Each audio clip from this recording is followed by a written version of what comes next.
Un cordial saludo para todos ustedes. Mi nombre es Julián Andrés Alfonso Carvajal. Soy estudiante de Contaduría de primer semestre de la Universidad Nacional Abierta y a Distancia.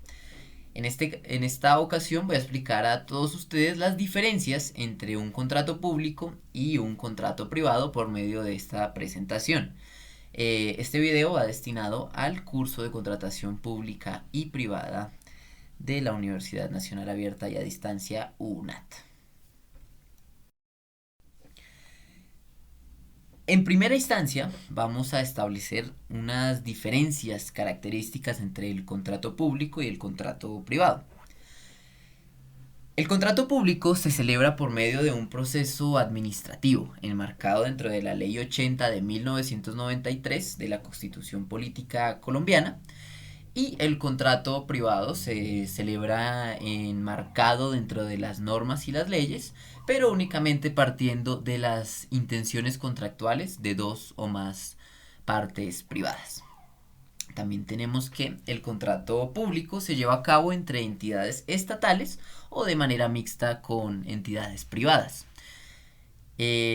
Por el contrario, el contrato privado se lleva a cabo únicamente entre dos o más partes actores contractuales privados. Los recursos que se emplean para la ejecución de un contrato público son de carácter público o pueden ser también mixtos con carácter privado. Por el contrario, en el contrato privado se emplean únicamente recursos privados. En cuanto a la contratación pública, es una contratación que se debe realizar totalmente de manera pública y abierta, además de que debe registrar su paso a paso en una plataforma llamada SECOP2. Por el lado del contrato privado, se debe realizar en un principio de manera abierta únicamente con los actores contractuales. La publicidad o la confidencialidad del mismo es decisión de los privados, a menos de ser algo solicitado por un juez por algún proceso legal. Para poder contratar con una entidad estatal, se debe estar registrado en el RUP o el registro único de proponentes. Es una característica de los contratantes, de los proponentes de la contratación estatal. Y por el lado del contrato privado, en primera instancia únicamente se requiere un acuerdo entre las partes para llevar a cabo el contrato. Durante un contrato público se genera necesariamente un beneficio social, al ser una contratación con el Estado.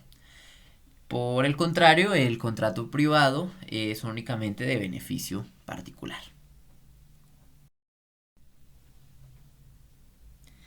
Las partes de los contratos.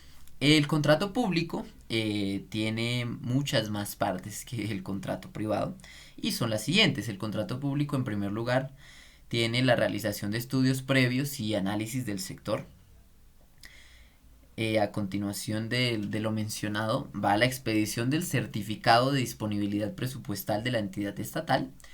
Luego se realiza la apertura de la convocatoria pública. Después la realización del proyecto del pliego de condiciones. A continuación se realiza la recepción de observaciones del proyecto del pliego de condiciones. Se publica el pliego de condiciones definitivo.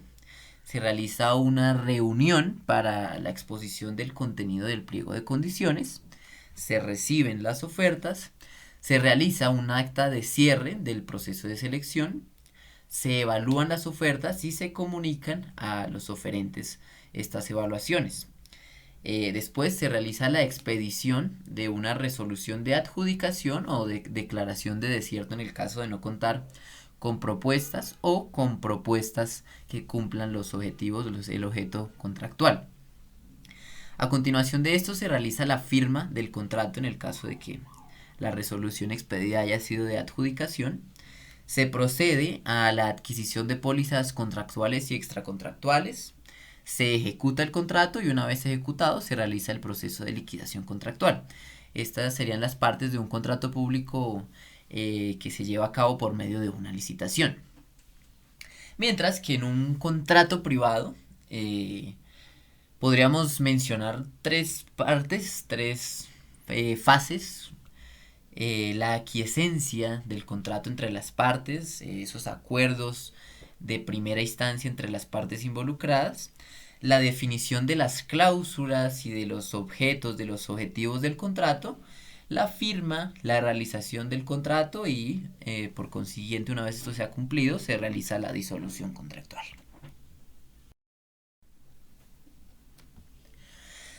Ahora podemos proceder un poco más hacia los principios de la contratación. En cuanto a la contratación pública, la Ley 80 de 1993 nos define tres principios que abarcan diferentes campos. En primer lugar, tenemos el principio de la economía.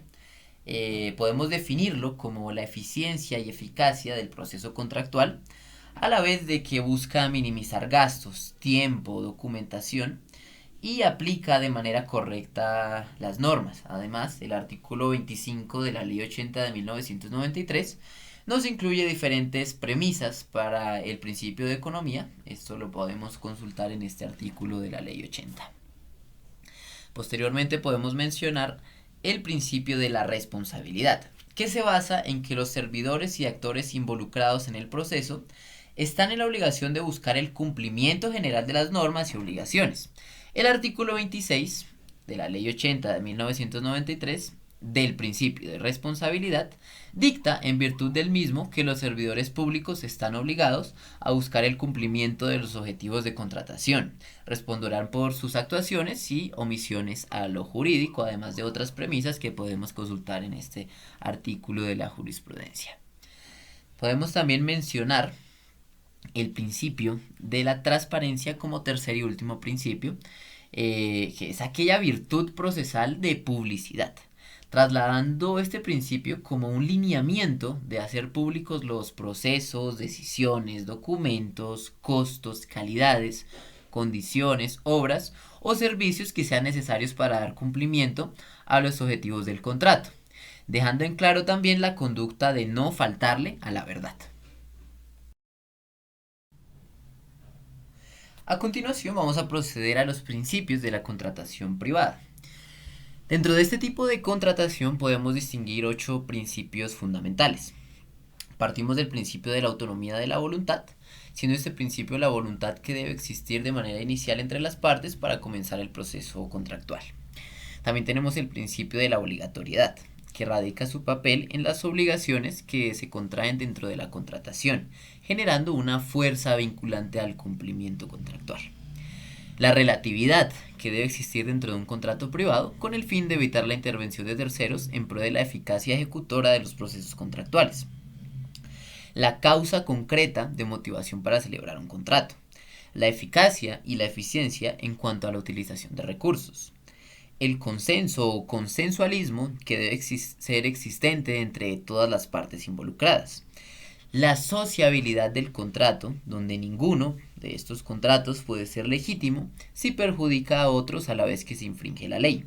Y por último, tendríamos la inalterabilidad de lo pactado en el contrato, a menos que exista una voluntad general de las partes.